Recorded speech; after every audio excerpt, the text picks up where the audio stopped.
করা হবে না। আজকে সরকারি কলেজগুলোতে টাকা কিসের জন্য লাগবে?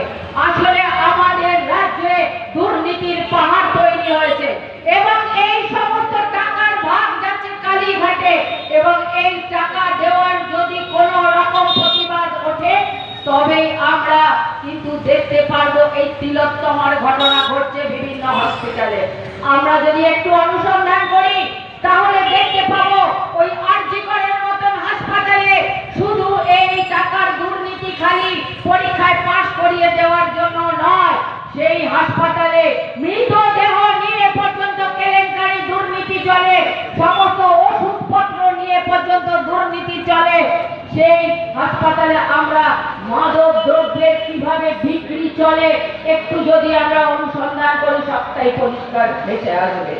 আজকে এই হাসপাতালগুলোতে মহিলাদের জন্য, মহিলা চিকিৎসকদের জন্য, মহিলা ছাত্রীদের জন্য কোনো রেস্ট রুম নেই, অথচ আমরা দেখতে পাই যখন দুর্গা পুজোর পরে ভাসানের সময় মাননীয়া লক্ষ লক্ষ টাকা খরচা করে ওই কার্নিভালের নামে এক বিশাল উৎসবের ব্যবস্থা করেন।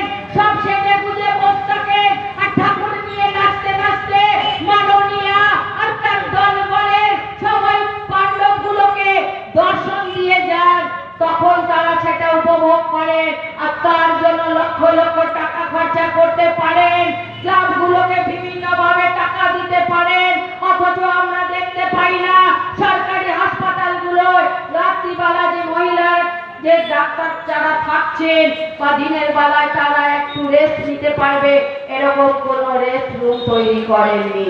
হসপিটালগুলোকে আমরা দেখতে পাই বাইরে থেকে নীল সাদা রঙের চকচকে করে দিয়েছে, পরিষ্কার দেখাচ্ছেন হাসপাতাল সুন্দর হয়েছে, যা বামফ্রন্ট সরকারের সময় ছিল না।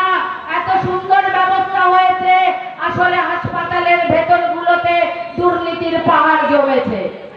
আমরা দেখতে পাচ্ছি যেভাবে কুচক্র চলছে এই সারা রাজ্যের বিভিন্ন দপ্তরগুলোতে, বিভিন্ন বিভাগগুলোতে, তার প্রতিবাদ চাই।